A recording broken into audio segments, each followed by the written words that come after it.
আসসালামু আলাইকুম। আমার কথা কি শোনা যাচ্ছে? Can you hear me? Okay. Ah ঠিক আছে, আজকে আমরা ক্লাস শুরু করছি। তোমাদের আজকে ইংরেজি ফার্স্ট পেপার সাজেশন ক্লাস। তো এই ক্লাসের আমাদের আসলে কি কি নিয়ে আলোচনা করব, আমাদের কন্টেন্ট কি। তো তোমাদের কিছুদিন পরেই এসএসসি পরীক্ষা, তোমরা সবাই এসএসসি পরীক্ষা নিয়ে মানে প্রিপারেশন নিচ্ছ। সো আমরা আজকে আসলে এসএসসি পরীক্ষা নিয়ে আলোচনা করব। এখানে ইংরেজি ফার্স্ট পেপারের যে টপিকগুলো রয়েছে সেই টপিকগুলো নিয়ে আমরা আলোচনা করব। সেই টপিকগুলোতে ভালো কিভাবে করা যায় সেটা নিয়ে আমরা আলোচনা করব, যে এই টপিকগুলো তোমরা এই যে খুবই অল্প সময় আছে, এই অল্প সময়ের মধ্যে এই টপিকগুলোকে কিভাবে তোমরা গুছিয়ে প্রিপারেশন নিতে পারো সেগুলো নিয়ে আমরা আলোচনা করব। এছাড়া আমরা আজকের ক্লাসে আমি তোমাদেরকে কিছু টিপস সাজেশন দেওয়ার ট্রাই করব। এই সাজেশনগুলো যদি তোমরা পড়ো তো তোমাদের পরীক্ষাটা অনেক বেশি ইজি হবে। তো আমরা শুরু করব। তো আমরা জানি যে ফার্স্ট পেপারের এখানে 100 মার্কের পরীক্ষা হয়, 3 ঘন্টা সময়, এগুলো তো আমরা সবাই জানি। তারপরে এখানে এই ফার্স্ট পেপারকে আমরা আসলে দুইটা ভাগে ভাগ করি। একটা হচ্ছে রিডিং পার্ট, একটা হচ্ছে রাইটিং পার্ট। আমরা জানি যে রিডিং পার্টে থাকে 50 মার্ক এবং রাইটিং পার্টে থাকে 50 মার্ক। তো এই প্রত্যেকটাকে নিয়ে আমরা আলোচনা করব। এর মধ্যে যদি তোমাদের কোনো প্রশ্ন থাকে সেই প্রশ্নগুলো তোমরা অবশ্যই আমাকে জিজ্ঞেস করবা। তো আমরা শুরু করছি। তো একটু খেয়াল করবে যে তোমাদের যে প্রথম প্রশ্নটা, মানে প্রশ্ন নম্বর 1 এবং 2, এইটা আসে হচ্ছে একটা সিন প্যাসেজ থেকে। তো সিন প্যাসেজ গুলো বেসিক্যালি নেওয়া হয় তোমাদের যে টেক্সট বই আছে, ইংলিশ ফর টুডে ইএফটি, এই বইটা থেকে নেওয়া হয়। তো এই বইটা থেকে যে টপিকগুলো নেওয়া, এই বইটা থেকে একটা টপিক নিয়ে সেখান থেকে কোশ্চেন নাম্বার 1 এবং কোশ্চেন নাম্বার 2 হয়। এই কথাগুলো আসলে আমার মনে হয় তোমরা সবাই জানো, তবুও বলছি যাতে করে পুরো জিনিসটা আবার তোমার কাছে ক্লিয়ার হয়। তো খেয়াল করবে, তো এখান থেকে আমাদেরকে একটা প্যাসেজ দেওয়া থাকবে। তো এই যে এখানে কোশ্চেন থাকবে, read the passage and answer the question number 1 and question number 2। অর্থাৎ তোমাকে এই দুইটা কোশ্চেন অ্যান্সার করতে হবে, কোশ্চেন নাম্বার 1 এবং 2। তো কোশ্চেন নাম্বার 1-এ থাকে মাল্টিপল চয়েস কোশ্চেন এবং কোশ্চেন নাম্বার 2-তে থাকে তোমার অ্যান্সারিং কোশ্চেন। তো আমাদের এরকম একটা প্যাসেজ দেওয়া থাকবে। তোমরা যেটা করবা, যে 1 এবং 2 নম্বর কোশ্চেনটা ভালো করে উত্তর করার জন্য কখনোই তোমরা এই প্যাসেজটা আগে মানে পড়বা অবশ্যই, কিন্তু পড়ার আগে তোমরা হচ্ছে আগে একটু দেখে নিবা, এমসিকিউ গুলা দেখে নিবা, যেখানে আসলে কি কি এমসিকিউ গুলা রয়েছে। যদি তুমি জাস্ট একবার হচ্ছে এটাকে রিডিং পড়বা, যেমন Meher's life has was very happy before, আচ্ছা দেখলাম আমরা। তারপরে আছে greedy, Jamuna is used here to describe the, okay, Meherjan is a victim of dash the word turmoil indicates dash. তো আমরা যখন এভাবে একবার পড়ে নিব, তো আমাদের মাথার মধ্যে ওইটা সেট হয়ে যায় যে আসলে কোন কোন লাইনগুলো আমার জন্য গুরুত্বপূর্ণ, কোন কোন জায়গাগুলো আমাদের জন্য গুরুত্বপূর্ণ এবং আমাদের দেখা দরকার। তো এখানে দেখো এরকম মাল্টিপল চয়েস কোশ্চেন থাকবে 7টা, যার প্রত্যেকটার মার্ক হচ্ছে 1, টোটাল 7 মার্ক। তো তুমি এই কোশ্চেনগুলোকে প্রথমে পড়ে নিবা, এরপর ধরো তুমি প্যাসেজটাকে পড়লা, যে মেহেরজান লিভস, এই দেখো যখন পড়বা তুমি একটু খেয়াল করে পড়বা, যে Meherjan lives in a slum on the Sirajganj town protection embankment, the whispering wind from the river Jamuna makes the fire unsteady. আশা করি এই অর্থগুলো তো তোমরা জানো, যে এগুলো আসলে আমি সাজেশন ক্লাসে আমি জাস্ট বলছি যে কিভাবে এগুলো পড়তে হবে আর কি। তো এই অর্থগুলো তোমরা অলরেডি পড়েছো এবং এগুলো নিয়ে প্রিপারেশন নিচ্ছ। The dancing flames remind Meherjan of the turmoil in her life. মানে এটা তো আমরা অর্থ জানি, যে এই যে ফ্লেমটা ফ্লেমটা হচ্ছে মেহেরজানকে তার জীবনের যে ঝামেলাগুলো আছে সেই ঝামেলাগুলোর কথা মনে করায়। Not long ago Meherjaan had everything, মানে বেশি আগের কথা না, যখন মেহেরজানের জীবনে সবকিছু ছিল।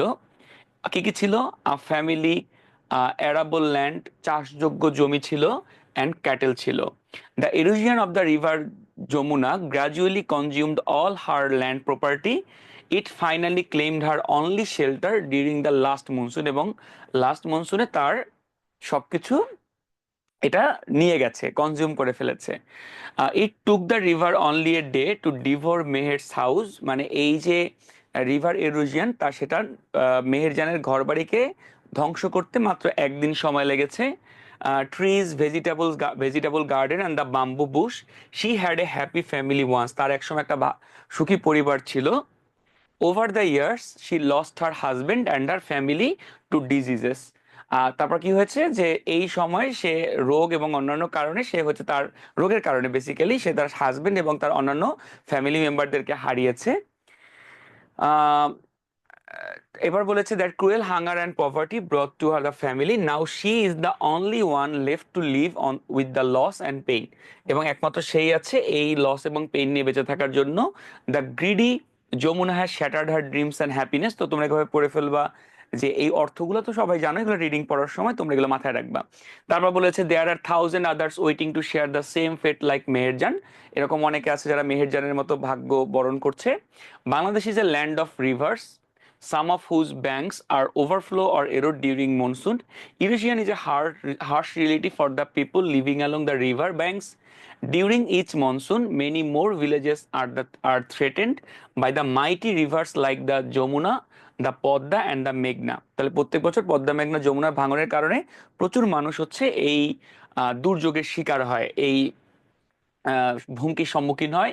ইট is estimated that river erosion makes at least one 1 lakh people homeless every year in Bangladesh. তাহলে রিভার ইরোশন প্রত্যেক বছর বাংলাদেশে 1 লক্ষ মানুষকে হোমলেস করে। In fact river erosion is one of the main dangers caused by climate change. এবং রিভার ইরোশন হচ্ছে climate চেঞ্জের অন্যতম প্রধান কারণ। ক্লাইমেট চেঞ্জ হচ্ছে রিভার ইরোশনের প্রধান কারণ। If we can not take prompt action to adapt the climate change, there will be thousands of more Meherjans in our towns and village every year. তাহলে কি হবে, প্রত্যেকটা ভিলেজ এবং টাউনে মেহেরজানের মতো এরকম হাজার হাজার এবং মানুষ এরকম দেখা যাবে। তাহলে আমরা কিন্তু একটা প্যাসেজটা পড়লাম। আসলে প্যাসেজটা পড়ার উদ্দেশ্যটা হচ্ছে যে তোমরা আমি আসলে যখন তোমাদেরকে সাজেস্ট করছি যে এই প্যাসেজটা যখন তোমরা পরীক্ষায় অ্যান্সার করবা তখন কিন্তু প্যাসেজটাকে ভালো করে অর্থটা জানতে হয়। অর্থ না জানা থাকলে বা প্যাসেজটা পরে না বুঝে তুমি কিন্তু এই অ্যান্সারগুলো করতে পারবে না।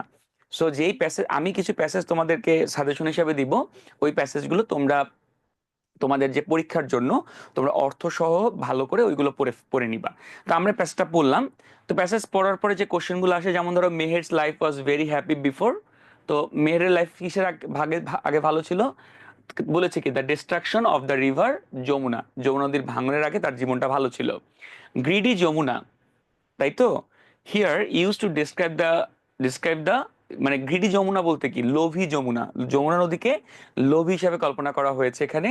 সো এখানে এখানে আসলে আমরা কি বলবো যে use to describe the cruelty of Jamuna.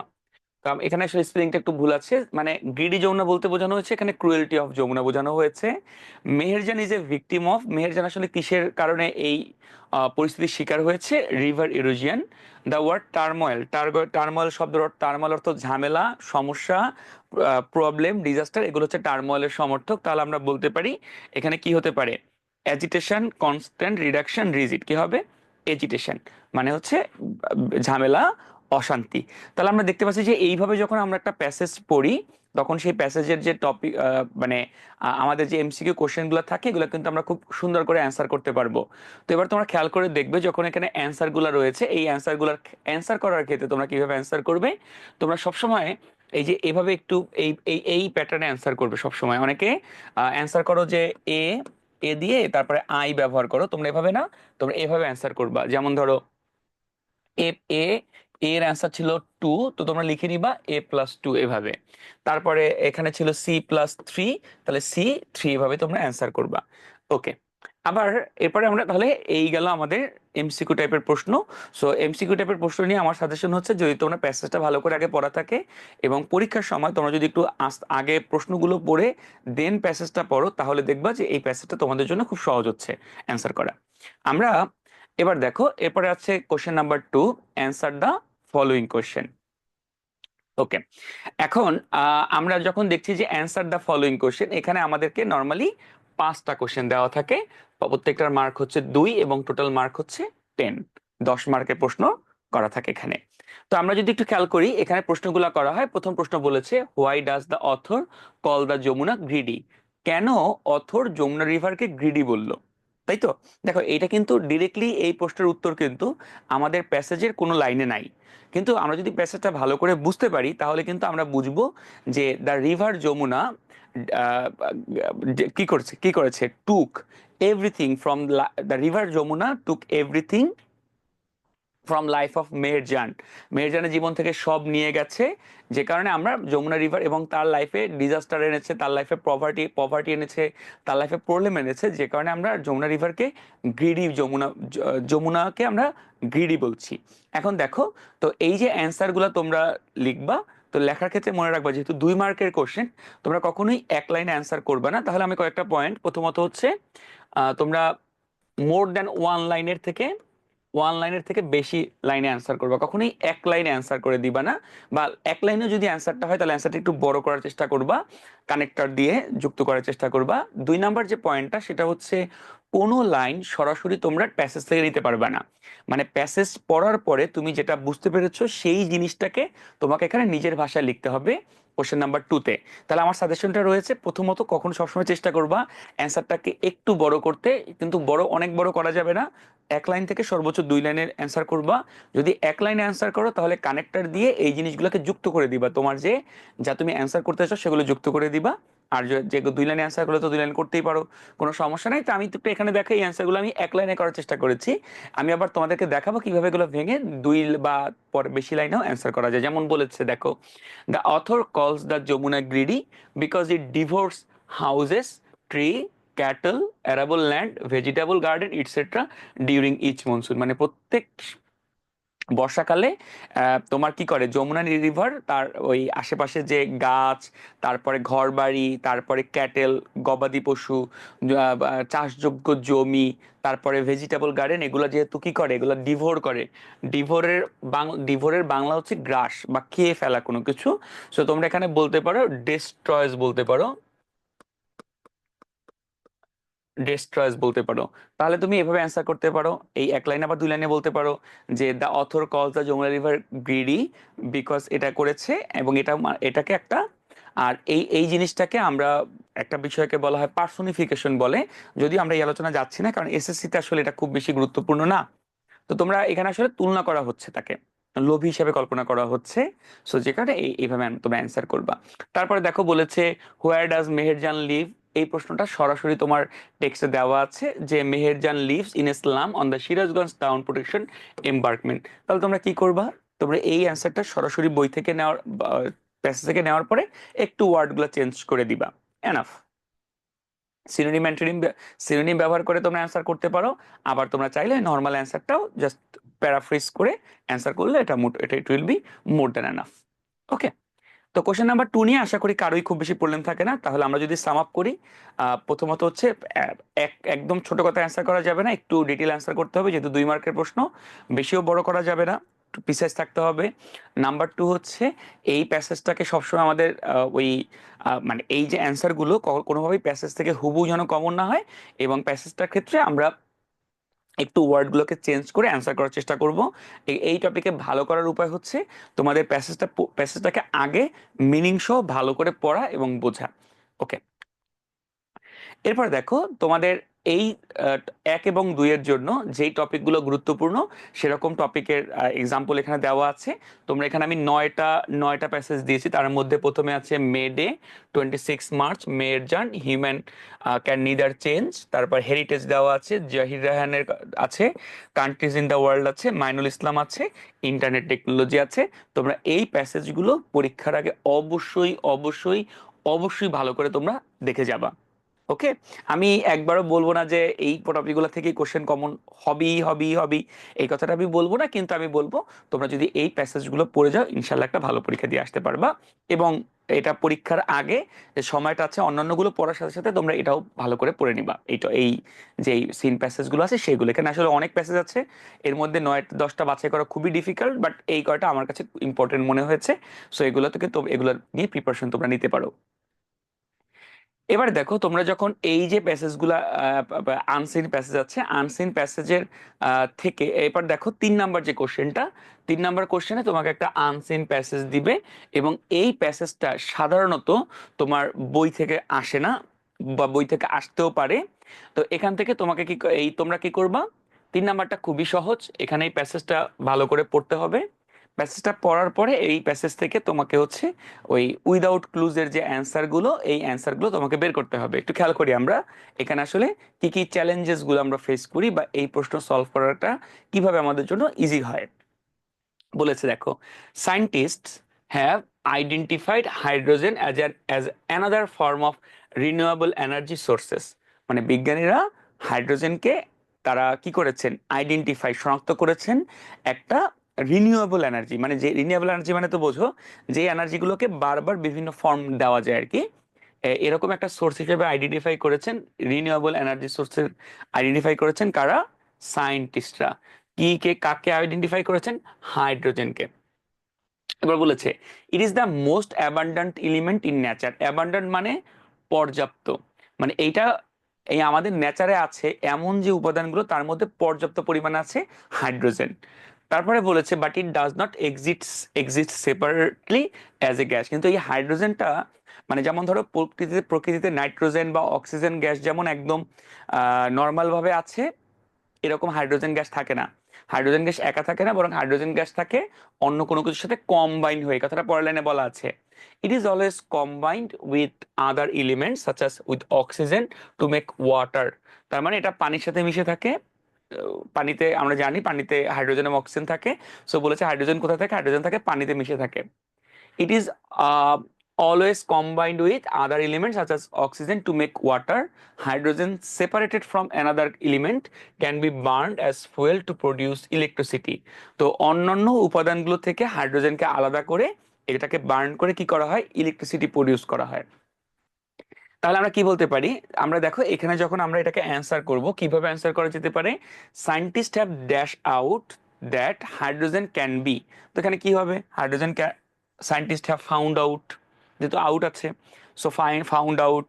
Discovered এর সাথে তো আর আউট ব্যবহার করা যায় না, বা আইডেন্টিফাইড এর সাথে তো আর আউট ইউজ করা যায় না। সো আমরা এখানে ব্যবহার করছি ফাউন্ড আউট, যেহেতু পাস্ট টেন্সে ব্যবহার করা হয়েছে। Out that hydrogen can be, be থাকলে ভার্বের ভি থ্রি হয়। ক্যান বি, হাইড্রোজেনকে কি করা হয়েছে, ব্যবহার করা হয়েছে, তাহলে আমরা ব্যবহার করবো কি, hydrogen can be used as renewable energy source. The nature is dash with hydrogen, তাহলে নেচার কি দ্বারা পরিপূর্ণ আছে, হাইড্রোজেন দ্বারা পরিপূর্ণ আছে। অ্যাবান্ডান্ট, অ্যাবান্ডান্টের সমর্থক হচ্ছে ফিল্ড। বা আমরা তোমরা এটাও বলতে পারো নেচার ইজ মানে কি বলে পরিপূর্ণ আছে, তাহলে আমরা অ্যাবান্ডান্ট বলতে পারি, রিচ বলতে পারি, the nature is rich with hydrogen বলতে পারি, ফিল্ড উইথ হাইড্রোজেন বলতে পারি। তুমি যেটা অ্যান্সার করবা answer will be correct with hydrogen. এবার বলছে এটা সেপারেটলি গ্যাস হিসেবে থাকে না, সো আমরা এখানে কিন্তু এটা থাকে না, সো কিন্তু ইংলিশ বাট, আমরা বাট ব্যবহার করছি। But it does not separately exist separately as gas, hydrogen and oxygen dash water. Hydrogen oxygen কি তৈরি করে, পানি তৈরি করে। তৈরি হয় ইংলিশ কি, মেক বলতে পারো। এছাড়া তুমি বলতে পারো কি, ফর্ম ওয়াটার। তাহলে তোমার অ্যান্সারটা কারেক্ট হবে ইনশাল্লাহ। তো আমরা একটু পরেরটা দেখি, তাহলে আমরা এই টপিকটা 3 নম্বরে, তাহলে 3-এর জন্য একটা প্যাসেজ থাকবে বা আসিন আনসিন থাকে। তো এরপরে তোমাকে এটা দিয়ে এই মানে উইদাউট ক্লুটা অ্যান্সার করতে হয়। তো এখানে এইটার জন্য আমি তোমাদেরকে কিছু দিয়ে দিয়েছি, যেমন এই এখানেও তোমাকে আমি এই প্যাসেজগুলোর কথা বলবো। এই প্যাসেজগুলো তোমরা খুব ভালো করে পড়বা। এখানে নতুন আগের প্যাসেজগুলাই সাথে আছে, এয়ার পলিউশন আছে, fish population, pioneer of Bangladeshi modern art Zainul Abedin, Pritilata Waddedar, Meherjan. So এই জিনিসগুলো এর সাথে তোমরা এইগুলো ইম্পর্টেন্স দিয়ে বেশি করে পড়বা। তোমরা এই পেজের একটা স্ক্রিনশট নিয়ে নিতে পারো, যাতে করে তোমাদের ইজিলি এই জিনিসগুলো তোমরা তোমাদের বই থেকে পরবর্তীতে এগুলো ভালো করে বুঝে বুঝে এগুলো পড়ে নিবা। হুম, ঠিক আছে। তো আমরা যদি পরেরটা একটু দেখি, এরপরে দেখো আছে আহ,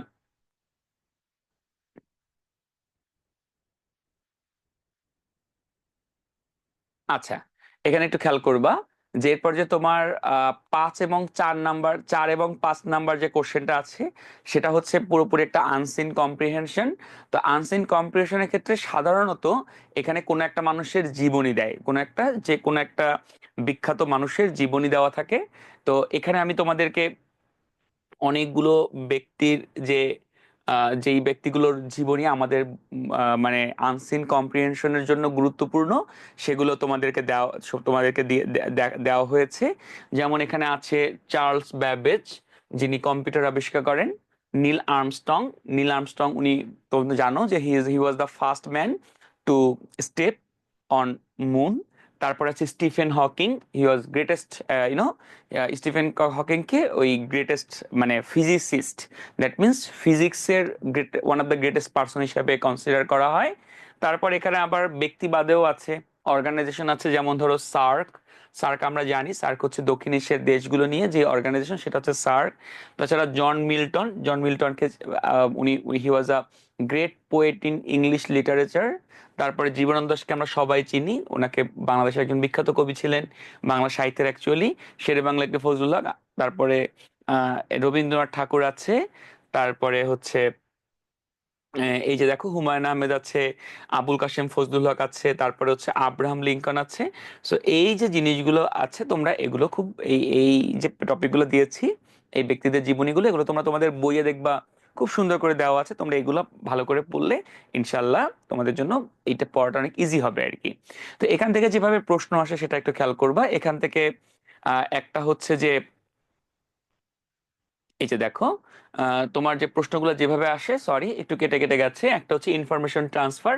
ইনফরমেশন ট্রান্সফারে তোমাকে পাঁচটা কোশ্চেন থাকে, অ্যান্সার করতে হয়, এবং এখানে 5 মার্ক থাকে। তো এখানে মূলত দেওয়া থাকে যে যেমন এখানে দেওয়া আছে তার আবুল কাশেম ফজলুল হকের লাইফ নিয়ে বলা আছে, তার কন্ট্রিবিউশন।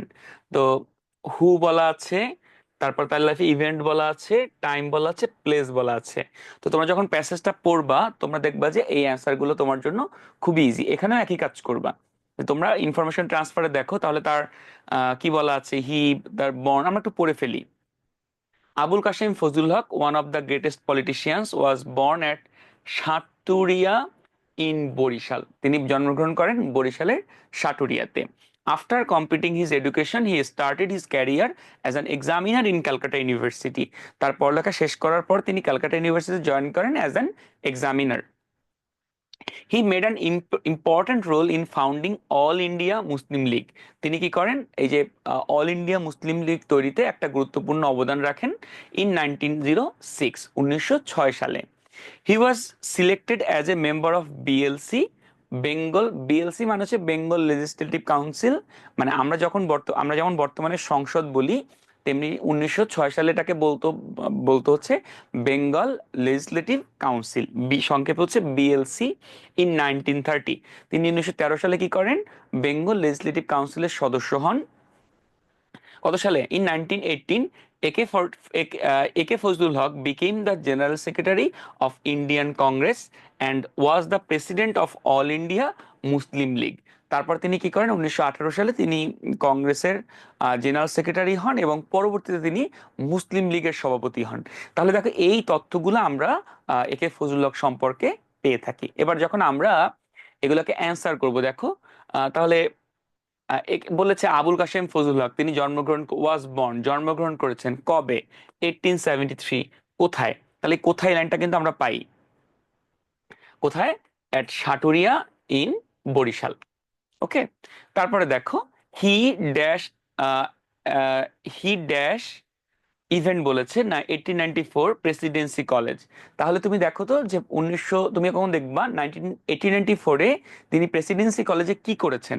তিনি কি করেছেন, এই যে আহ, তিনি হচ্ছে ক্যালকাটা ইউনিভার্সিটির এক্সামিনার ছিলেন। এই যে না সরি, বিএসসি পাস করেছেন, হি পাসড হিজ বিএসসি এক্সাম। তারপরে বলেছে যে এমএসসি ডিগ্রি কততে নিয়েছেন, তো 1896-এ নিয়েছেন। এগুলো তোমাদের। তারপর তিনি এই যে ক্যালকাটা ইউনিভার্সিটিতে তিনি জয়েন করেছেন 1897-এ অ্যাজ অ্যান এক্সামিনার। সো তোমরা এই যে দেখো appointed as an examiner. So এইভাবে তোমরা এই তিনের অ্যান্সার গুলো করবা। এখানে তোমরা যদি শুধুমাত্র ইভেন্ট গুলোর ক্ষেত্রে ডেট এবং মানে তার যদি তুমি অ্যাক্টিভিটিস গুলো যা শুধুমাত্র ডেট এবং অ্যাক্টিভিটিস গুলো লেখো, এখানে ফুল মার্ক পেয়ে যাবে ইনশাআল্লাহ। এক্ষেত্রে প্যাসেজটা দেখে একদম হুবহু অ্যান্সার করতে পারবা, এটা কোনো সমস্যা নেই। তো আমরা যদি এরপরে দেখি যে সামারি রাইটিং এর ক্ষেত্রে আমাদের একটু মাথায় রাখতে হবে যে সামারি যখন আমরা,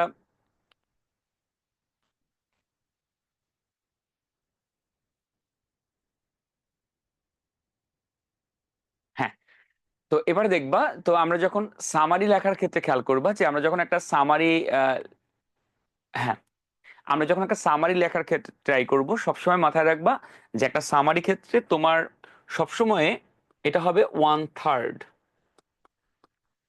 আমি আশা করি তোমাদেরকে তোমাদের যে প্রশ্নগুলো আছে সেগুলো উত্তর করতে পারছি। আসলে তোমরা যদি এছাড়া তোমাদের কোনো প্রশ্ন থাকে, তোমরা যদি আমাকে লিখে দাও, ওই যে তোমাদের যে চ্যাট বক্স যেটা আছে ওখানে প্রশ্নগুলো লিখে দিলে আমি উত্তর করার চেষ্টা করব। আদারওয়াইজ আমি তো নর্মালি আমার মতো করে বলে যাচ্ছি যে কোন কোন টপিকগুলো তোমাদের জন্য কিভাবে পড়তে হবে, অ্যান্সার করার ক্ষেত্রে কি কি মাথায় রাখতে হবে, এবং ওই টপিক রিলেটেড যে সাজেশনগুলো আছে সেগুলো আমি দেওয়ার চেষ্টা করছি। তো তোমরা একটু মনোযোগ দিও, একটু খেয়াল করো কথাগুলো। আশা করি তোমরা যদি এভাবে আমি যে প্যাটার্নে বলছি ওই প্যাটার্নটা ফলো করলে তোমরা খুব ভালো একটা প্রিপারেশন নিতে পারবা, এবং পরীক্ষাতে তোমরা খুব ভালোভাবে উত্তর করতে পারবা ইনশাআল্লাহ। তো আমরা যদি দেখি একটা সামারি লেখার ক্ষেত্রে, এটা নিয়ে অনেকের খুব বেশি প্রবলেম থাকে যে ভাইয়া সামারি কিভাবে লিখবো, সামারি কত লাইনের হওয়া উচিত, তারপর সামারিতে আসলে কিভাবে সামারি পারফেক্ট সামারি লেখা যায়, তারপরে আমি একটা সামারির মধ্যে কি কি জিনিসগুলো দিব কি কি দিব না। ভাইয়া একটা ব্যাপার মনে রাখবা, সামারি করা মানে হলো এটা কখনোই বড় হওয়া যাবে না। মানে প্যাসেজের থেকে সামারিটা আসলে কনসিডারেবলি অনেক বেশি ছোট হতে হবে। এখন এই ছোটটা কত? এই ছোটটা হচ্ছে সবসময় 1/3 তোমরা প্যাসেজ সামারি লিখবা। মানে তোমার প্যাসেজটা যদি হয় 6 লাইন, তাহলে সামারি হওয়া হচ্ছে 2 লাইন। এখন 2 লাইন সামারি লিখলে তো আসলে একটু ছোট হয়ে যায়। বা তোমার প্যাসেজ যদি হয় 9 লাইন, তাহলে তুমি লিখবা কয় লাইন? 3 লাইন। তো এই 3 লাইন যদি ছোট হয়, ডেফিনেটলি তোমার 3 লাইন তো আসলে অনেক ছোট হবে, কিন্তু তুমি আসলে খুব বেশি বড় করতে পারবে না, কারণ সামারির মূল কনসেপ্টটাই এখানে যে পুরো প্যাসেজটাকে তোমাকে অল্প কথার মধ্যে নিয়ে আসতে হবে। তখন তোমরা কি করবা? তোমরা কানেক্টর ব্যবহার করবা। তারপরে ধরো তোমরা কানেক্টর লিঙ্কার যেগুলো আছে, অ্যান্ড, বাট, অর, এগুলো ব্যবহার করবা। একাধিক সিম্পল সেন্টেন্স গুলোকে একসাথে মিলে কমপ্লেক্স তৈরি করে কমপ্লেক্স বানাবা। তারপরে তোমার খুবই বেশি গুরুত্বপূর্ণ না হলে ওই ইনফরমেশন দেওয়ার কোনো প্রয়োজন নাই। যেমন ধরো তোমরা যদি আবুল কাশেম ফজলুল হকের ক্ষেত্রে চিন্তা করো, আমি কিন্তু তার পুরো পড়ালেখাটাকে 1 লাইনে বলতে পারি। যে আবুল কাশেম ফজল তার পেশা দেখো, আমি তার আবুল কাশেম ফজলুল হকের পেশা, তার জন্ম, আবার তার পড়ালেখা কিন্তু আমি একটা লাইনে আনতে পারি। কিভাবে? Abul Kasem Fazlul Huq was a great was one of the greatest politician who. দেখো, হু যখন যুক্ত করব তখন কিন্তু নতুন সেন্টেন্স তৈরি হবে না, ওই সেন্টেন্সের মধ্যে অন্য তথ্য তুমি দিতে পারবা। So Abul Kasem Fazlul Huq was one of the greatest politicians in our country who was born at Shaturia in Borishal, and he completed his education from Kolkata University. দেখো, তুমি যখন এই পুরো লাইনটা 1 লাইনের মধ্যে, কিন্তু তাহলে দেখো তার পেশা, তারপর মানে তার পরিচয়, তার জন্ম, এবং তার যে কি বলে এটাকে, তার যে লেখাপড়া, পড়াশোনা, এডুকেশন, এই পুরো লাইনটা কিন্তু একবার আমরা দিয়ে দিয়েছি। এরপর দেখো তিনি পলিটিশিয়ান ছিলেন, তার যে রাজনৈতিক ক্যারিয়ার নিয়ে তুমি 1 লাইনের মধ্যে লিখবা যে he was general secretary of Indian all India national of Indian Congress and later he became the president of Muslim League. এটা তুমি অল ইন্ডিয়া মুসলিম লীগ এটা তুমি লিখে দিলা। তারপরে তার সে হচ্ছে বিফোর দ্যাট এবার দেখো তুমি বিফোর দ্যাট যখন তুমি যুক্ত করবা, তখন আহ, তুমি হচ্ছে আবার নতুন লাইন নতুন লাইন হচ্ছে না, ওই 1 লাইনের মধ্যে নতুন করে তথ্য দিতে পারছো যে before that he was an examiner at Kolkata university. তাহলে তুমি গেল দেখো তার কাজ। এরপরে তোমার তার পরবর্তী যে জিনিসগুলো আছে সেগুলো, সে কত সালে মারা গেছে, তিনি কোনো পুরস্কার পেয়েছেন কিনা, এই কথাগুলো তোমরা আবার 1 লাইনে লেখার চেষ্টা করবা। তাহলে এভাবে তোমরা 2, 3 বা 4 লাইনের মধ্যে যখন তথ্যগুলোকে কানেক্ট করবা, অ্যান্ড, বাট, অর দিয়ে অথবা ক্লজ মার্কার দিয়ে সিম্পল দুইটা সেন্টেন্স যখন কমপ্লেক্স করবা, তখন সেন্টেন্স সংখ্যা না বাড়লেও তোমার কিন্তু ওই সেন্টেন্সে কি হবে, তথ্যগুলো চলে আসবে, এবং তুমি খুবই পারফেক্ট একটা সামারি লিখতে পারবা ইনশাল্লাহ। ওকে। তো 6 নাম্বারটা তো খুবই ইজি, যে এখানে আমাদের টেবিলটা কমপ্লিট করতে হয়। মাথায় রাখবা, টেবিল কমপ্লিট করার ক্ষেত্রে সবসময় প্যাটার্নটা ফলো করবা, যে আমরা একটা গল্প যখন লেখা হয় সেটা কোন প্যাটার্নে লেখা হয়, ওইভাবে করে এই এই জিনিসগুলোকে তোমরা অ্যান্সার করার ট্রাই করবে। যেমন ধরো এখানে আছে, দেখো, দ্য ফাংশন অফ এডুকেশন। তো এডুকেশনের ফাংশন কি বলেছে, এডুকেশনের এখানে আমরা দেখো অ্যান্সার করার ক্ষেত্রে তোমরা এইভাবে অ্যান্সার করবা, তাহলে টিচারদের জন্য দেখতে সুবিধা হবে, এবং তুমি ফুল মার্ক পেয়ে যাবা যদি তুমি এইভাবে অ্যান্সার সঠিক উত্তরটা করো। যেমন ধরো এখানে বলা আছে, the function of education is to teach one to think intensively. Okay, মানে এডুকেশন শিক্ষার কাজ হচ্ছে কাউকে শেখানো, যাতে করে তারা গভীরভাবে ভাবতে পারে। তারপর বলেছে কি, বাট এডুকেশন, তারপর বলেছে কি, দেখো, বাট এডুকেশন, এই যে এবার দেখো আছে কি, বি এর সাথে হচ্ছে 1 এবং 2, তাহলে বাট, এই যে দেখো আমরা একটু দেখতে, but education which connects with efficiency, তার কি বলেছে,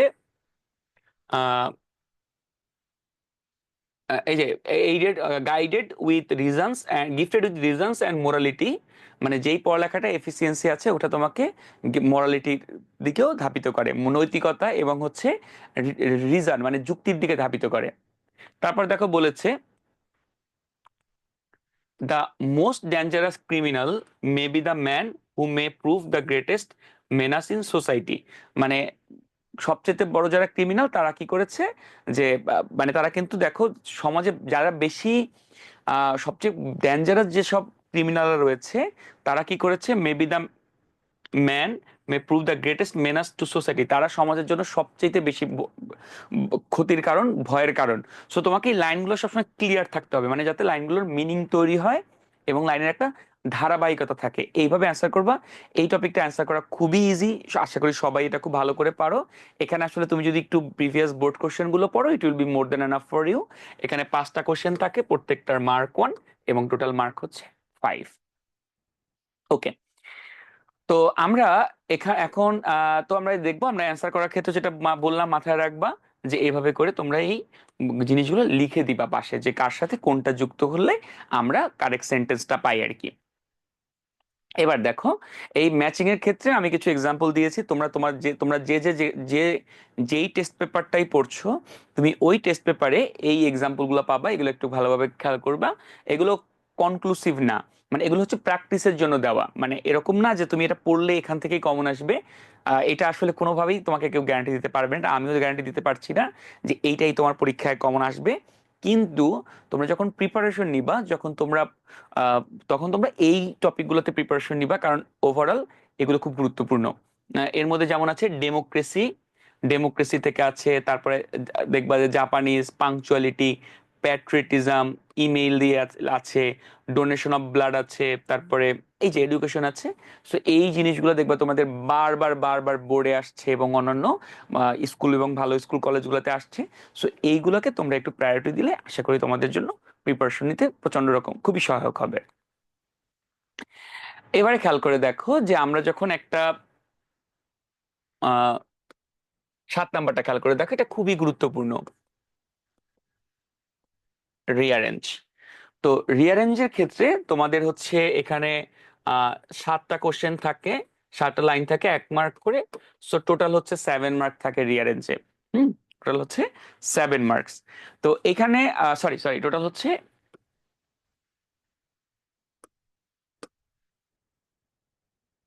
সরি আমি একটু আহ, ভুল বললাম।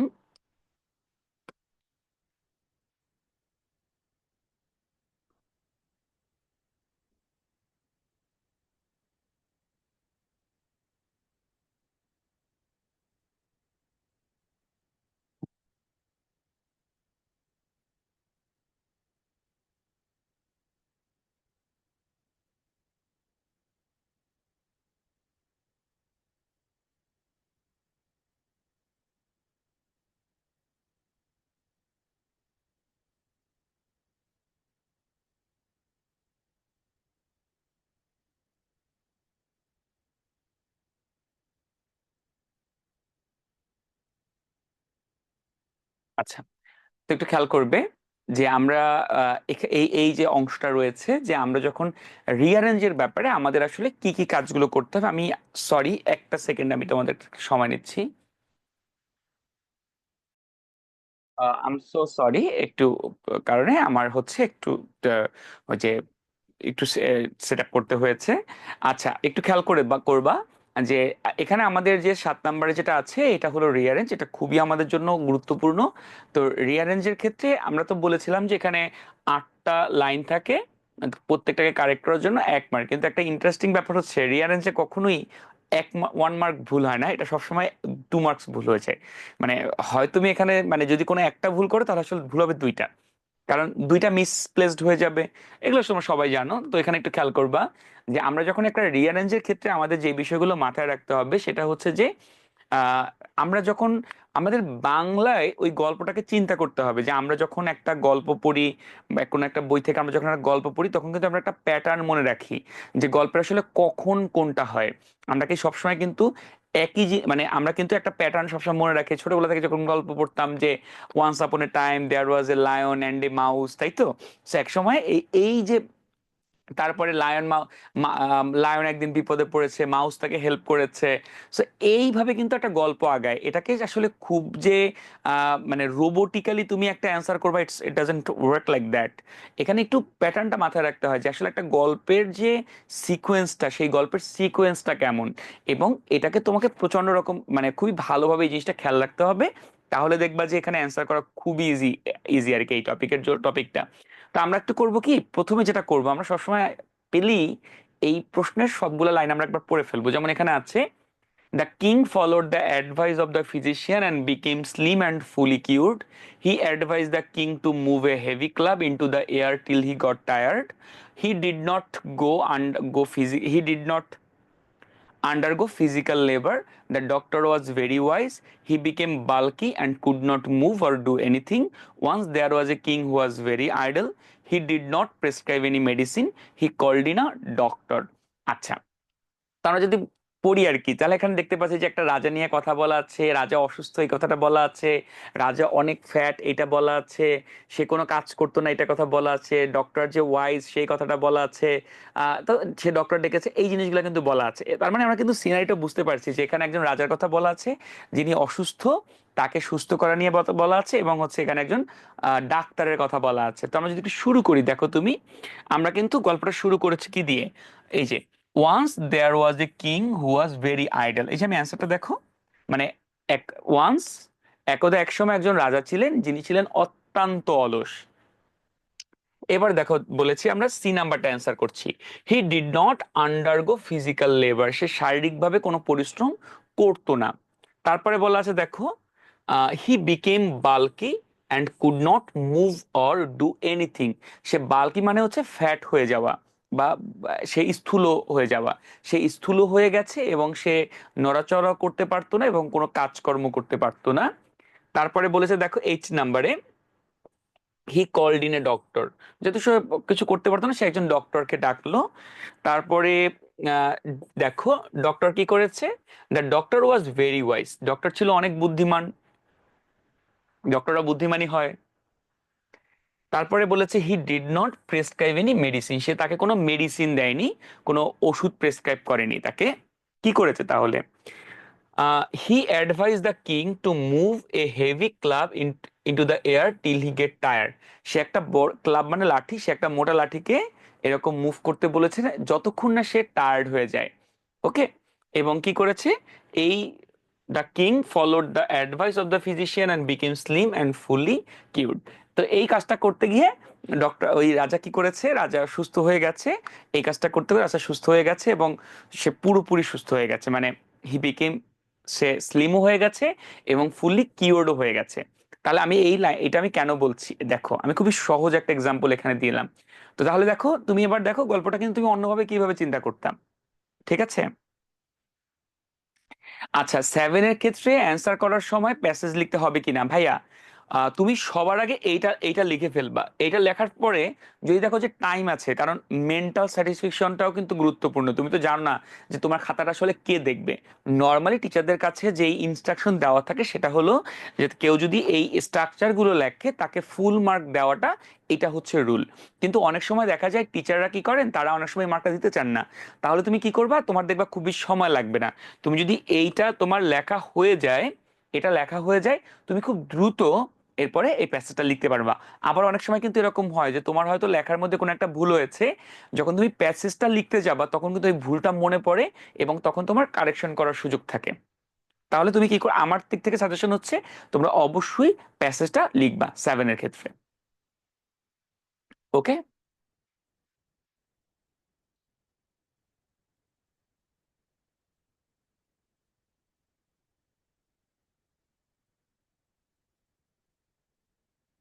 ঠিক আছে। এই এই যে থ্যাংক ইউ রিফা তোমার প্রশ্ন করার জন্য। তোমরা আরো তোমাদের যে প্রশ্নগুলো আছে অবশ্যই আমাকে এই প্রশ্নগুলো ডেফিনেটলি জিজ্ঞেস করবা। ওখানে প্রশ্ন করলে আমি উত্তর দেওয়ার চেষ্টা করব। এছাড়া আমরা ক্লাসটার পরেও আমরা একটা সময় রাখবো, তোমরা প্লিজ একটু তোমাদের যে প্রশ্নগুলো রয়েছে সেই প্রশ্নগুলো আমাকে জিজ্ঞেস করবে। ওকে, তাহলে আমরা বুঝতে পারলাম কিনা যে আমাদের প্যাটার্নটা মাথায় রাখতে হবে। এখন ধরো কারো সম্পর্কে যদি এখন আমরা কোনো কথা বলি, তাহলে আমাকে তার জন্ম থেকে শুরু করতে হবে। যেমন ধরো তোমাদের বইয়ে আছে হচ্ছে মহিউদ্দিন জাহাঙ্গীর। সো তুমি দেখো যে, বা ধরো একটা গল্প আছে, ধরো মহিউদ্দিন জাহাঙ্গীরের লাইফ নিয়ে বলা আছে, বা ধরো বায়েজিদ বোস্তামি লাইফ নিয়ে বলা আছে, অথবা ধরো তোমার ওই যে দুইটা বন্ধুর গল্প, যে দুইটা, তাহলে দেখো প্যাটার্নটা মাথায় রাখতে হবে।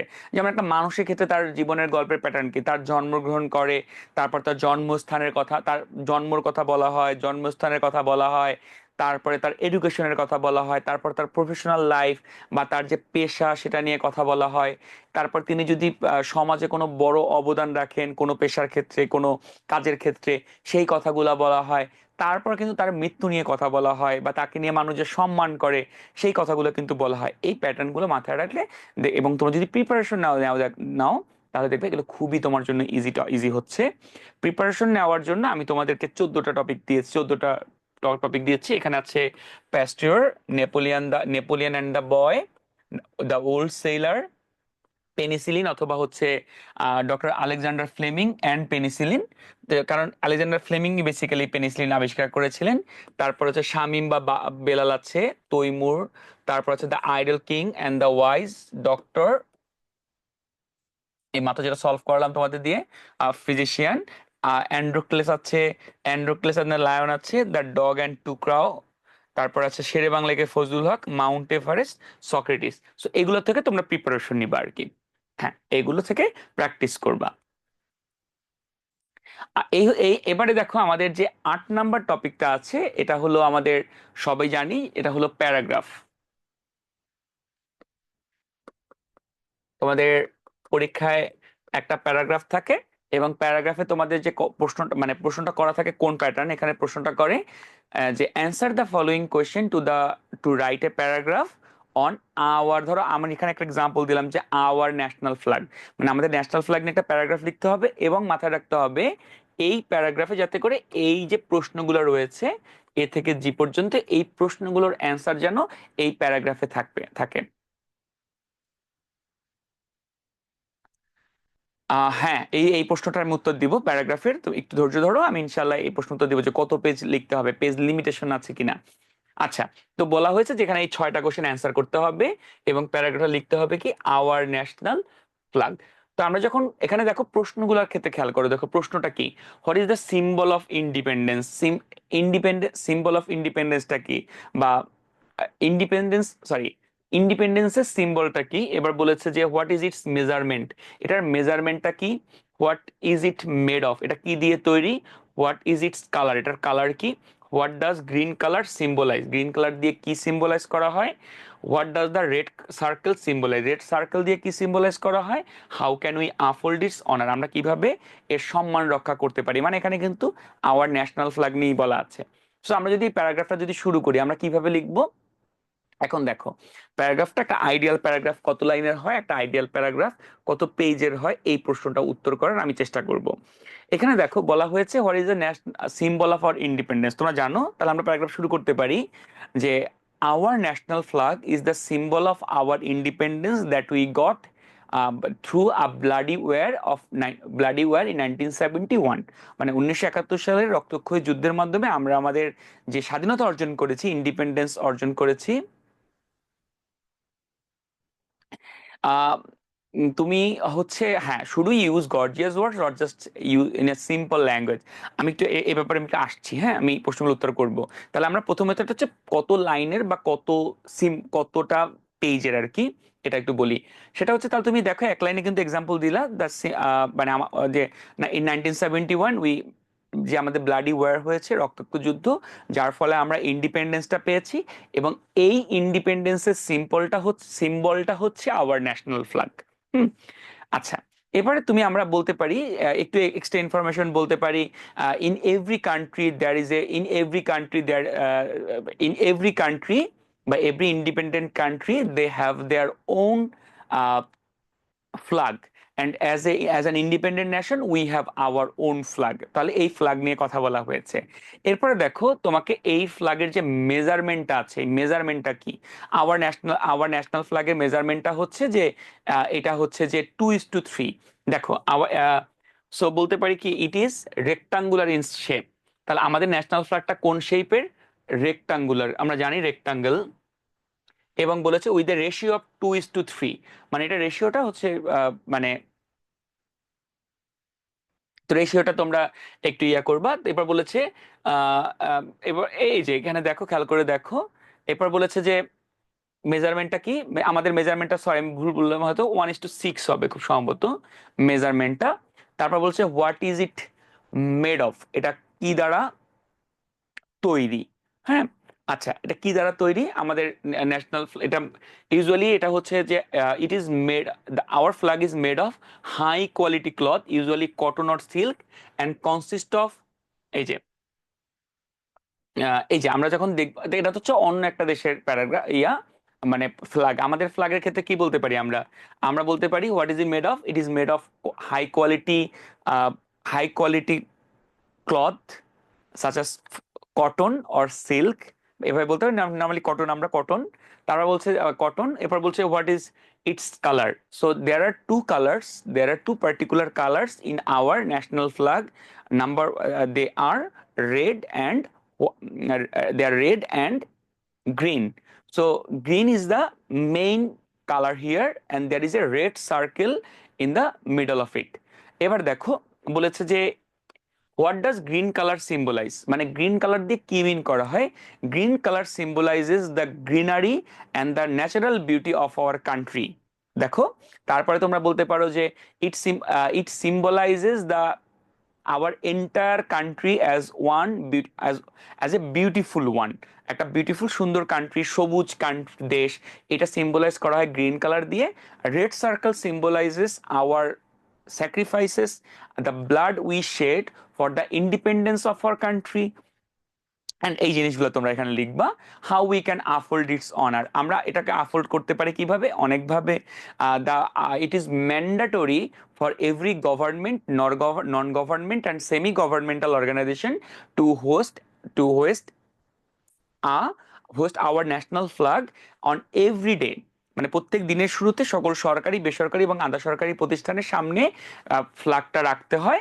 অ্যান্ড ইট ইজ, মানে এটাকে কি করা হয়, মানে ইট ইজ, এটাকে হাফ ব্লোন রাখা হয় on our national days, national mourning days, যেগুলো যেগুলো শোক দিবস আছে সেগুলোকে নর্মালি অর্ধনমিত করে রাখা হয়। আমরা এটাকে আফোল্ড করতে পারি by making our country better, better one, আমাদের দেশটাকে আরো ভালো করার মাধ্যমে, এবং to make a position for our country in the whole world, পুরো বিশ্বে আমাদের দেশের জন্য একটা অবস্থান তৈরি করার মাধ্যমে আমরা এই পতাকাটার সম্মানটাকে রক্ষা করতে পারি। দেখো, তাহলে আমি কিন্তু এক একটা কোনো কোনো প্রশ্নের অ্যান্সার এক লাইনে দিয়েছি, কোনো প্রশ্নের অ্যান্সার 2 লাইনে দিয়েছি। সো ওভারঅল তোমাকে যদি এরকম 6টা প্রশ্ন বা 7টা প্রশ্ন করা হয়, তুমি কিন্তু এখানে 10, 12 বা 14 লাইনের প্যারাগ্রাফ লিখবা। এখন ডিপেন্ড করে, কারো হাতে লেখা যদি তোমার একটু ছোট হয় তাহলে তো 1.5 পৃষ্ঠা, আবার যদি একটু মিডিয়াম বা বড় হয় তুমি 2 বা 2.5 পৃষ্ঠার মধ্যে প্যারাগ্রাফটা লিখলে ইট will be more than enough, এবং এটা যথেষ্ট ভালো হবে। অনেক অতিরিক্ত তথ্য লিখে বা এক কথা বারবার বলে আসলে পেজ বড় করার কোনো দরকার নেই, কারণ টিচাররা এতে খুবই বিরক্ত হন এবং টিচাররা মার্কটা কমিয়ে দেওয়ার চেষ্টা করেন। তার থেকে যদি তোমরা একটু ঝরঝরে ভাষায় যা যা তুমি পারো, তুমি যদি এই প্রশ্নগুলোর অ্যান্সার 1 লাইন বা 2 লাইনে, যদি নর্মাল প্রশ্ন হয় যেটা 1 লাইনে অ্যান্সার করতে পারো, তাহলে তুমি 1 লাইনে অ্যান্সার করবা। আর যদি দেখা যায় এই প্রশ্নের উত্তরে কিছুটা এক্সপ্লানেশন লাগে, তাহলে তুমি 2 লাইনে অ্যান্সার করলেই দেখবা যে এই অ্যান্সারগুলো তোমাকে, তুমি একটা সুন্দর প্যারাগ্রাফ লিখতে পারছো। আচ্ছা, should we use gorgeous words or just in a simple language? That's a very good question. Paragraph লেখার আগে তোমরা সবার সময়, আমরা অনেক সময় স্টুডেন্টদের মধ্যে একটা টেন্ডেন্সি খেয়াল করি, তারা বলে যে ভাইয়া প্যারাগ্রাফ তো ফ্রি হ্যান্ড আসবে, সো প্যারাগ্রাফ পড়ে তো কোনো লাভ নাই কারণ কমন আসবে না। এটা খুব ভালো প্রশ্ন কথা। প্যারাগ্রাফটা তোমার আসলে মূল, এটা মাথায় রাখতে হবে যে প্যারাগ্রাফটা কমন আসাটা খুবই ডিফিকাল্ট, প্যারাগ্রাফ তোমাকে আসলে বানিয়েই লিখতে হবে। কিন্তু মাথায় রাখবা, তোমার যদি ভোকাবুলারিটা ডেভেলপড না হয়, তোমার যদি ভোকাবুলারিটা এনরিচড না হয়, তুমি যদি ভোকাবুলারি ভালো করে না জানো, সেন্টেন্স স্ট্রাকচার না জানো, তাহলে তুমি কিন্তু কোনো প্যারাগ্রাফই খুব ভালো করে তুমি কখনোই লিখতে পারবে না। একটা প্যারাগ্রাফে ভালো করার জন্য, একটা প্যারাগ্রাফ ভালো করে লেখার জন্য অনেকগুলো ভোকাবুলারি জানার যেমন দরকার হয়, তেমনি দরকার হয় তোমার সেন্টেন্স স্ট্রাকচার এবং যে অন্যান্য ফরমেশনগুলো আছে সেই ফরমেশনগুলো ঠিক করা। তাহলে তোমরা কি করতে পারবা? আমি তোমাদের কিছু প্যারাগ্রাফের লিস্ট দিচ্ছি, এবং এই প্যারাগ্রাফের লিস্ট তোমরা খুব ভালো করে সবগুলো প্যারাগ্রাফ পড়বা, এবং আশা করি দেখবা, তাহলে দেখবা যে কিছু ভালো ওয়ার্ডস, কিছু সিম্পল স্ট্রাকচার, এগুলো দেখবা মাথায় চলে আসছে, যেগুলো তোমরা তোমাদের পরীক্ষায় খুব ইজিলি ব্যবহার করতে পারবা।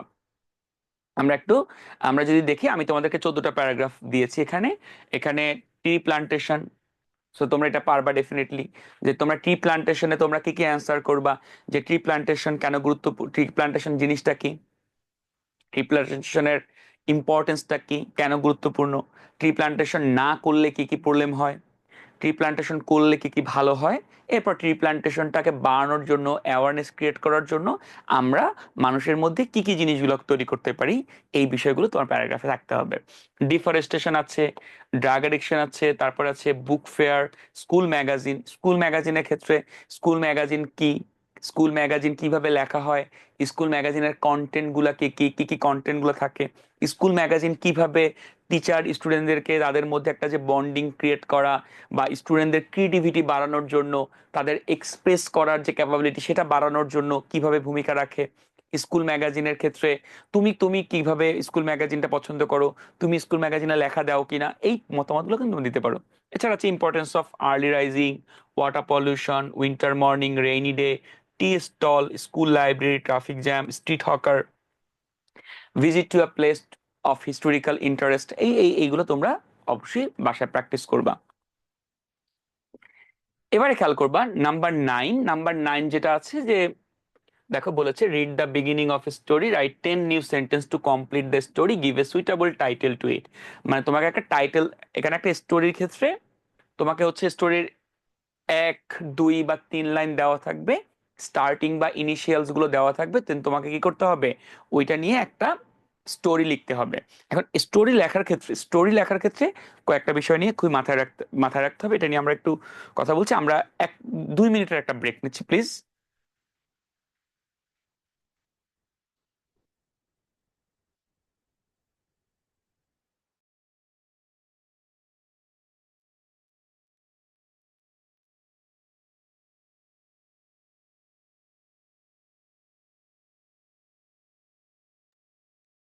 হ্যাঁ, তো যেটা কথা বলছিলাম আমরা, যে আমরা যখন ওকে, ওই প্যারাগ্রাফের ক্ষেত্রে রিসেন্ট যে ফেনোমেনন গুলো আছে সেগুলো গুরুত্বপূর্ণ কিনা।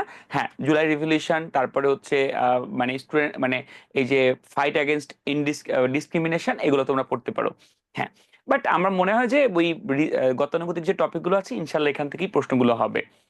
আচ্ছা, তো আমরা একটা এখানে খেয়াল করে দেখবা, তো আমি বলছিলাম যে স্টোরির ক্ষেত্রে নর্মালি তোমাদেরকে 1 বা 2 লাইন দেওয়া থাকে, এবং 2 লাইন এর মার্ক হচ্ছে 10।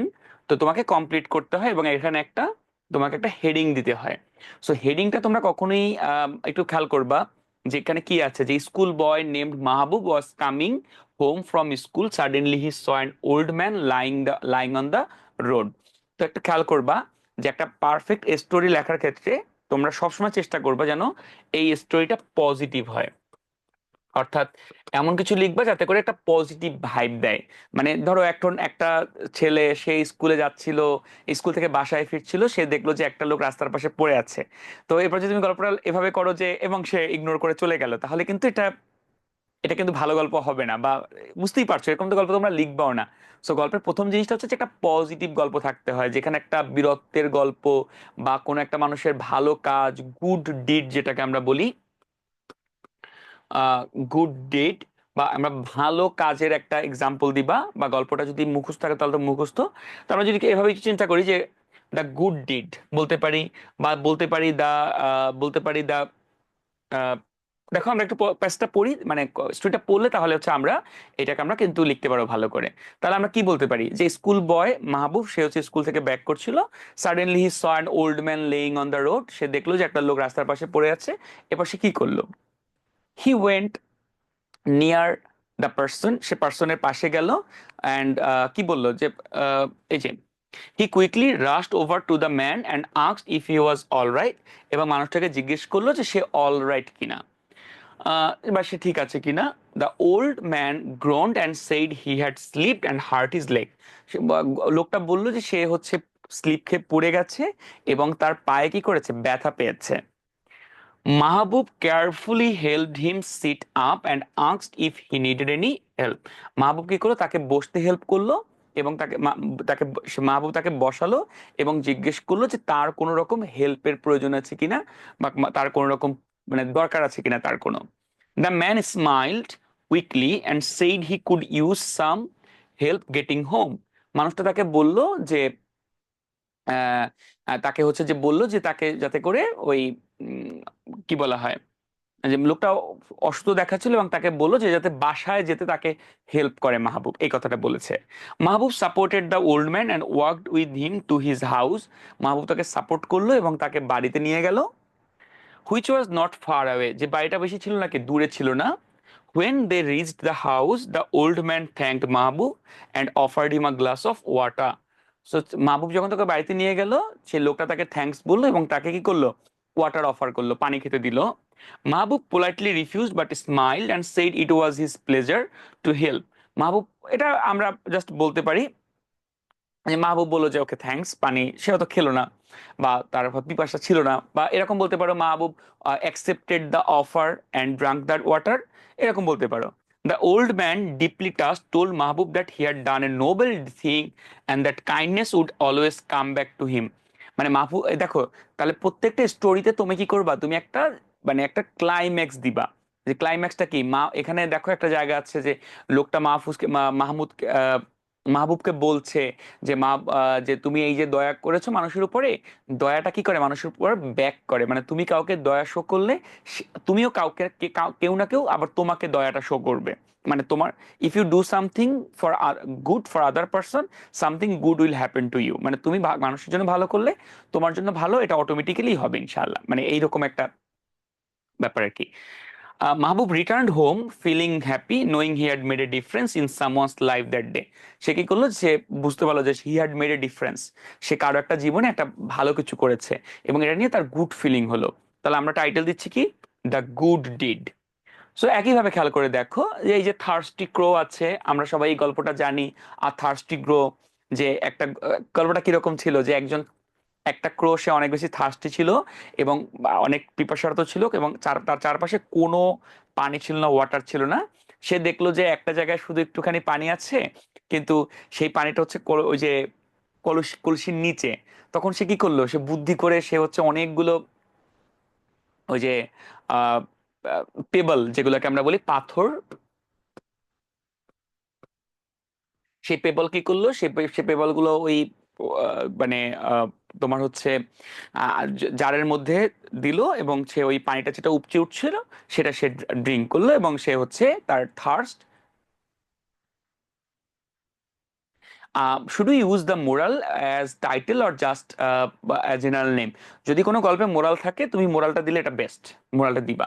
হ্যাঁ, মোরাল থাকলে, so if you have any moral in the story, then definitely that can be your title. That can be your title. You can use that as your title, or if you just use a mere normal title, that is fine too. It's that there is nothing problem here. But তুমি যদি title দিতে পারো, মানে মোরালটাকে title হিসেবে দিতে পারো, that will be better. Okay, এরপর আছে দেখো, dividing bread by a cunning monkey, you know that. তাই তো, যে দুটা মানে দুটা ইসের মধ্যে হচ্ছে একটা বানরের ওই যে রুটি ভাগ, তারা একটা ব্রেডটাকে ভাগ করতে পারছিল না, বানর হচ্ছে ভাগ করতে গিয়ে সবকিছু নিয়েই গেছে। তো এটা তোমরা জানো, এগুলো তোমরা পড়বা। তারপর আছে অনেস্টি অফ রিক্সা পুলার, এটা দেখো যে রিক্সা পুলার সে রাস্তায় একটা ব্যাগ খুঁজে পেয়েছে, তারপরে সে ব্যাগটাকে মানে ব্যাগটাকে ফেরত দিতে গেছে। The person got the bag, সে অনেক দোয়া করেছে তার জন্য, সে অনেক মানে কি হয়েছে, গুড ফিল করেছে, মানে গুড। তাহলে তোমরা কিন্তু এই যে অনেস্টি অফ রিক্সা পুলার, এখানে কিন্তু অ্যান্সার করতে পারো the good deed of a the good deed of a rickshaw puller, the good deed of a rickshaw puller বা রিক্সা পুলারের ভালো কাজ, এভাবে তোমরা অ্যান্সার করতে পারো। তারপর শেখ সাদিজ উইট আছে, তাই তো। তারপরে পার্সিভারেন্স ইজ দ্য কি টু সাকসেস, বা রবার্ট ব্রুসের যে গল্পটা আছে যে 6বার চেষ্টা করে পারে নাই, 7বারের চেষ্টায় সে সাকসেসফুল হয়েছে। তারপর আছে king Midas, the golden touch, যে মানুষ হচ্ছে হ্যাপিনেস লাইজ ইন কন্টেনমেন্ট, মানে সে অনেক সবকিছু ছুলেও শোনা হয়ে যেত তাও সে সুখী হতে পারে নাই। কারণ এটা তার লাইফে অনেক বেশি প্রবলেম এনেছে। তারপর slow and steady wins the race, ওই যেটা তোমার ওই যে হেয়ার অ্যান্ড টর্টোইজের গল্প, হেয়ার অ্যান্ড টর্টোইজের গল্প। তারপর আছে বায়াজিৎস লাভ ফর হিজ মাদার, বায়াজিদের মায়ের জন্য যে ভালোবাসা, দ্য ডিভিশন অফ বায়াজিদ, এটা তুমি অ্যান্সার করতে পারো। The look before you leap, এটা আছে দেখবা। তারপরে the pied piper of Hamelin, এটা তোমরা এইভাবে অ্যান্সার করাটা বেটার এখানে, কারণ এখানে আসলে খুব বেশি মোরাল, খুব বেশি কথা কিন্তু আমরা পাই না ওই জায়গাটায়। তারপর আছে ইউনিটিজ স্ট্রেংথ, মোরাল, যেহেতু ওই ওরকম গল্প থাকবে, তুমি ইউনিট অফ স্ট্রেংথ দিয়ে তুমি ওটা ওই যে একটা লোকের অনেকগুলো ছেলে ছিল যারা কোয়ারেল করতো, নিজেদের মধ্যে ঝগড়া করতো, তাদেরকে শেখার শেখার জন্য সে হচ্ছে কতগুলো স্টিক দিল, দিয়ে বললো যে ভাঙার ট্রাই করো, দে কুডেন্ট ডু দ্যাট। তারপর এখান থেকে তাদের একটা মোরালিটি পেলো যে unity is a strength. So তোমরা মোরালিটিকে চাইলে টাইটেল হিসেবে ইউজ করতে পারো, ইউ ক্যান ডু দ্যাট। এছাড়া আছে দ্য লায়ার কাউ বয়, ওই যে মিথ্যাবাদী রাখালের গল্প। তো তোমরা কিন্তু এখানে বলতে পারো যে আহ, মানে যে ডেঞ্জার অফ লাই, বা মিথ্যা বলা মহাপাপ, তাই তো? Telling lies are great sin, এভাবে বলতে পারো, তাই তো? বা লাই বিগেটস, এভাবে বলতে পারো যে should we should we focus on traditional story আর ক্রিয়েটিভ ওয়ান। এখন এখানে আসলে ডিপেন্ড করে বলতে কি, যেমন ধরো তোমার যদি পরীক্ষায় কোশ্চেন হয় যে Bayazid's love for his mother, তো you can't change it, like it's a traditional story, how can you be creative in here? You can't be creative here because এখানে তো অলরেডি স্টোরিটা বলা আছে। বা ধরো the pied piper of the Hamelin, হ্যামিলিনের বাঁশিওয়ালা, এই গল্পটা তো অলরেডি এটা একটা স্ট্রাকচার্ড গল্প। সো এক্ষেত্রে আসলে খুব বেশি যে ক্রিয়েটিভ হওয়ার আসলে কোনো সুযোগ থাকে না। কিন্তু এই যে আমি এটা বললাম, যেমন ধরো এখানে এখানে কিন্তু আসলে ক্রিয়েটিভ হওয়ার সুযোগ আছে। তুমি কিন্তু এটা বলে অন্য অন্য অনেক কিছু করতে পারো, তুমি কিন্তু বলতে পারতা যে honesty is the best policy, যে একজন মানুষ সেখানে রাস্তার পাশে আছে, তার পাশে হচ্ছে তার ব্যাগ ব্যাগ ভরা টাকা, সো এই এই টাকাটা সে পরে ফেরত দিয়ে এসেছে, মানে লোকটার করে নাই, মানে অজ্ঞান ছিল, সে লোকটা অজ্ঞান ছিল কিন্তু সে টাকা নিয়ে চলে যায় নাই, সে হচ্ছে ওই যে লোকটাকে করেছে, মানে ওয়াটার দিয়ে তাকে ঠিক করেছে, তারপর তাকে বাড়ি পৌঁছায় দিয়েছে সে, লোকটা অনেক, এইভাবে তোমরা অ্যান্সার করতে পারো। বা ধরো দুই বন্ধু রাস্তা দিয়ে যাচ্ছিল, তো সবসময় কেন ভালুকের সাথে দেখা হবে, এরকম তো হতে পারে। তারা এক বস্তা একটা গোল্ড বার পেলো, একজন বন্ধু বলল যে না, I will take that gold bar with me, আর একজন বললো don't you know that honesty is the best policy. So you can answer that way too, you know. So it's not rigid, মানে তোমাকে যে ট্র্যাডিশনালি অ্যান্সার করতে হবে, it's not like that. যদি scope থাকে you can be creative, but in some cases যেখানে গল্পটা আগে থেকেই আসলে প্রিসেট, গল্পটা মানে তুমি জানোই তো গল্প চেঞ্জ করবা কিভাবে। সো ইয়া, এখানে তোমরা ওইভাবে অ্যান্সার করতে হবে। আবার কিছু জায়গায় ক্রিয়েটিভ হতেও পারো, that will be very great. আমি তোমার খাতা দেখলে আমি খুব লাইক করতাম এই জিনিসটা, যে ধরো এই যে দ্য লায়ার কাউবয়, তো আমি যেটাকে বলতাম যে এরপরে সে বেঁচে গেছে, তারপর সে আর কখনো মিথ্যা বলে নাই, এটা একটা মানে পজিটিভ এন্ডিং হইলেও তো ভালোই হয়, এর সমস্যা নাই, ইউ ক্যান ডু দ্যাট। এরপরে দেখো, এই যে তোমাদের এরপরে আছে যে ইমেইল অথবা হচ্ছে ইমেল, অথবা হচ্ছে তোমার হলো যে মানে ইয়ার যে ব্যাপারটা আছে সেটা হলো যে ই লেটার কি বলে, ইমেল অথবা হচ্ছে তোমার যেটাকে বলা হয় ইনফর্মাল লেটার। এটার ক্ষেত্রে মাথায় রাখবা, আমি নর্মালি একটা ইনফর্মাল লেটারের এখানে এক্সাম্পল দিয়েছি, ইমেলের এক্সাম্পলটা তোমরা একটু দেখে নিবা। ইমেলের ক্ষেত্রে খুবই সহজ, ছোটভাবে করলে ইট উইল বি পারফেক্ট। তো আমি দেখো যে একটা ইনফর্মাল লেটারটা যেহেতু পরীক্ষা একটু বেশি করে আসছে এটা, সো আমি এটার একটা এক্সাম্পল দিলাম। ইমেলের তোমরা ইমেল যেগুলো আছে এগুলো তোমরা অ্যান্সার করতে পারবা, ইমেলটা একটু বই থেকে এগুলো দেখে নিবা, প্যাটার্নটা খেয়াল রাখবা। সো আমি এখানে আহ, একটু এটা গ্রাফ চার্টের দিকে যদি যাই, গ্রাফের ক্ষেত্রে খেয়াল করবা যে গ্রাফের জন্য এই যে দেখো একটা পাই, গ্রাফটা তো দুই ভাবে আসতে পারে, গ্রাফ অথবা পাই চার্ট। তো যেমন ধরো এই যে পাই চার্টটা আছে, ইটস অ্যাবাউট মানে স্টুডেন্টস যারা বিভিন্ন রকম খেলাধুলা পছন্দ করে।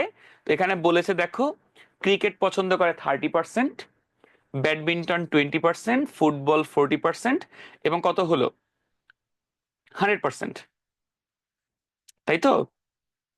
না, 90%। আর বাকি 10% যারা কোনো খেলা পছন্দ করে না।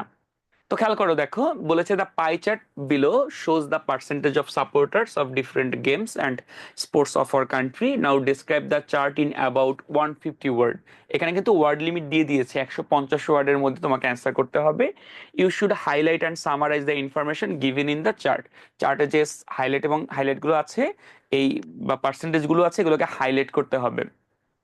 ওকে, এবার অ্যান্সারের ক্ষেত্রে দেখো আমরা কিন্তু এভাবে বলতে পারি, the pie chart represents the preference of students for different sports. ওই যেই লাইনটা দেওয়া আছে, ওই লাইনটা তুমি প্রথম লাইন হিসেবে ইউজ করতে পারবা। It is divided into 3 sections. কয়টা সেকশনস আছে? 3টা সেকশন। এখানে 40% স্টুডেন্ট আছে যারা ফুটবল পছন্দ করে, হুইচ ইজ দ্য লার্জেস্ট। তাহলে সবচাইতে বেশি যেটা, সেটা প্রথমে লিখবা এবং এটা বলে দিবা যে এটার পার্সেন্টেজটা হচ্ছে largest in the chart. The portion is represented by a sizeable segment showing that football is the most popular sport among the students. এবং এই কথাটা তো বলাই যায়। তার মানে আমরা চার্টের জন্য পেজ লিমিটেশন 1 থেকে 1.5 পেজ, 1 to 1.5, 1 থেকে 1.5 পেজ। চার্ট খুব বেশি বড় করার প্রয়োজন নেই, চার্টের আসলে এত বড় করার কিছু থাকেও না, খুবই টেকনিক্যাল রাইটিং তো। এবার দেখো, 30% of students prefer cricket, which is the second largest section. This indicates that cricket is also quite popular, but not at as much as football. তাহলে কিন্তু আর খেয়াল করো, এখানে কিন্তু ওই তুলনা করতে হবে। এখানে সেকেন্ড বলা হয়েছে যে ফুটবল, ক্রিকেট বলেছে ক্রিকেটটাও অনেক বেশি মানুষ পছন্দ করে, কিন্তু এটা ফুটবলের মতো এত বেশি না, ফুটবলের চেয়ে কম। এটা তো বলাই আছে যে ফুটবলের মতো যেহেতু কম, সো এটা তো এখানে লাইন আছে। 20% of students prefer badminton, 20% badminton পছন্দ করে, making the smallest section of the pie chart. মানে যেটা সবচাইতে কম আর কি, সবচেয়ে কম পছন্দ করে কত? 20%। কারা? 20% কি পছন্দ করে? ব্যাডমিন্টন পছন্দ করে।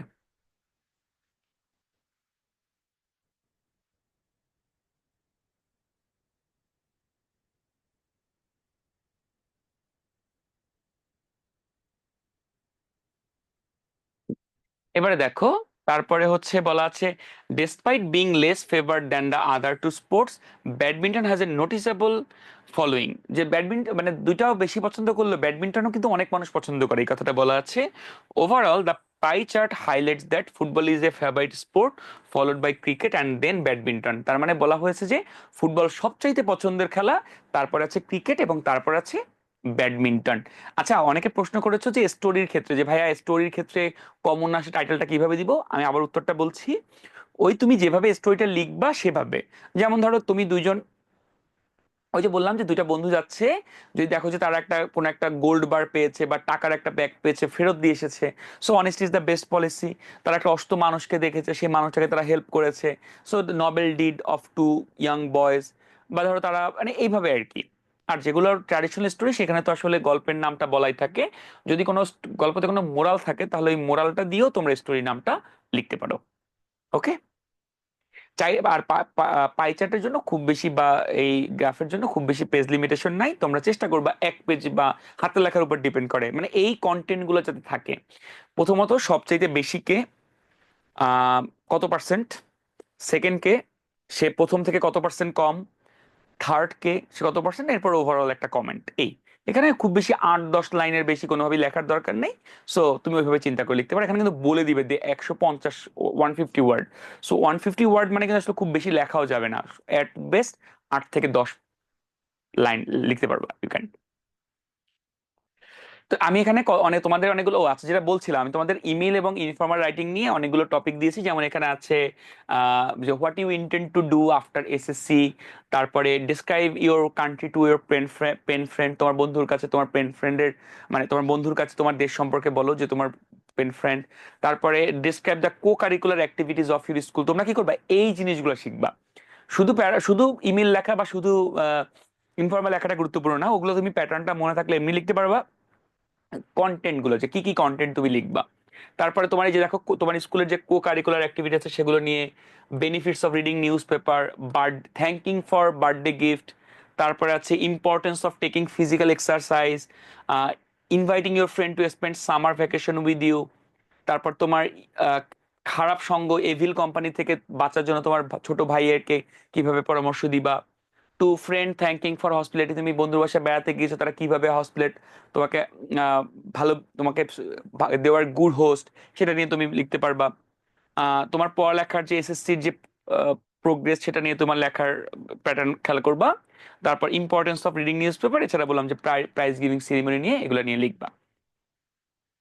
তারপর দেখো ডায়ালগ বলছিলাম, রাইটিং ডায়ালগ অ্যাবাউট এই যে, এবার ডায়ালগ নিয়ে যেটা বলছিলাম, ডায়ালগ নিয়ে সবার প্রশ্ন থাকে যে ভাইয়া ডায়ালগে টোটাল পেয়ার কত হইতে হবে।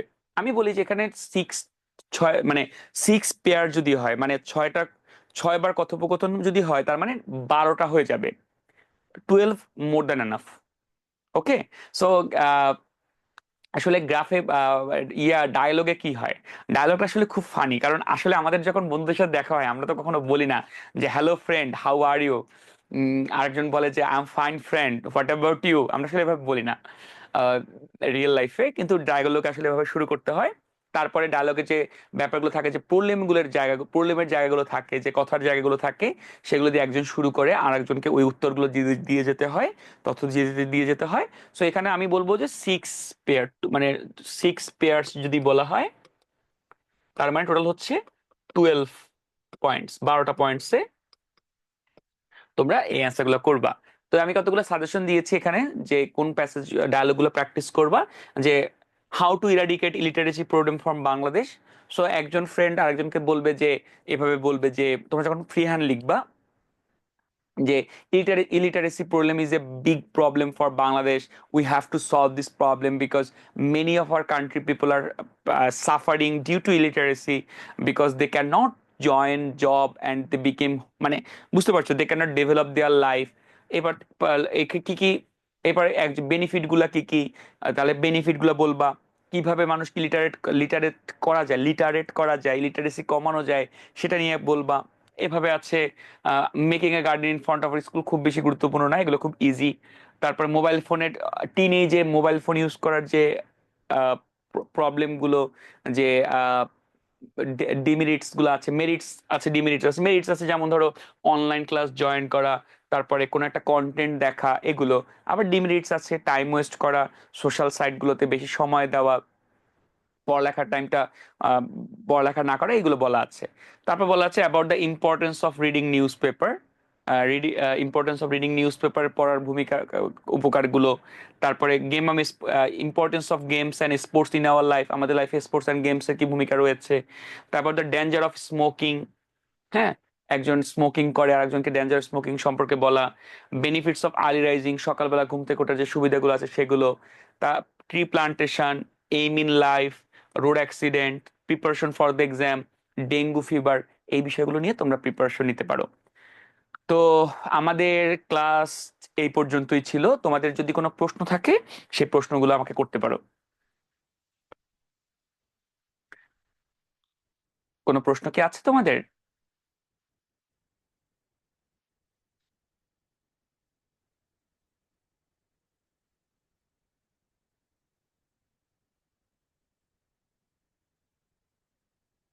ঠিক আছে, তাহলে আমাদের আজকের ক্লাস এ পর্যন্তই। আমাদের আবার পরশু আমরা ক্লাস করব ইংরেজি সেকেন্ড পেপার নিয়ে। ততদিন পর্যন্ত তোমরা সবাই ভালো থেকো, সুস্থ থেকো। আল্লাহ হাফিজ।